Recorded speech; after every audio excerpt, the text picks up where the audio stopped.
Enero 4 dito po sa Barangay Consuelo, Purok Daya.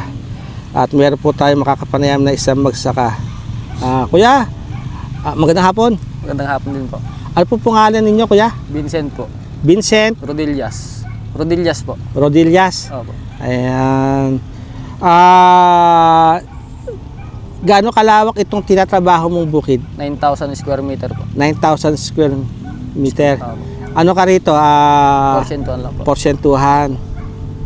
Ayan. So nakita ko nagpapatubig ka, no? Opo. So saan galing po yung tubig? Bomba po. Bomba.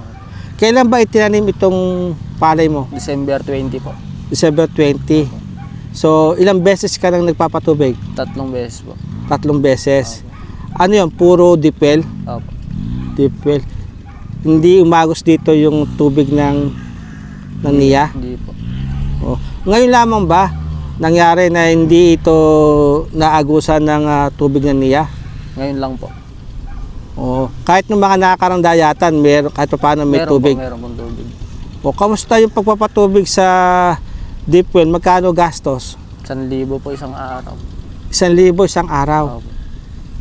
Ayun, para doon sa 9,000 Square meter. square meter. Doon sa tatlong schedule ng pagpapatubig mo, ilang araw yung isang schedule? Mga 3 araw po. 3 araw. Opo. O ibig sabihin, 3,000 na yon. Opo. Tapos nung pangalawang pagpapatubig mo, ilang araw yon? Ganun din po. 3 araw. Opo. Ibig sabihin, eto, maka 9,000 ka na Opo. sa crudo pa lamang. Ayan. Okay.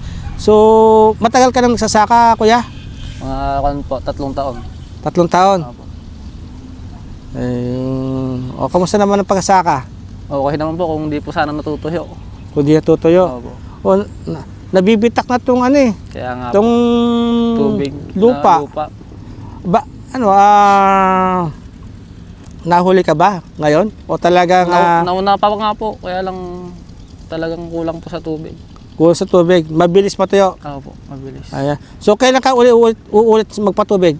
Baka po susunod na linggo. Susunod na linggo. Ayan. O sige, maraming salamat, kuya. Sige po, maraming salamat po.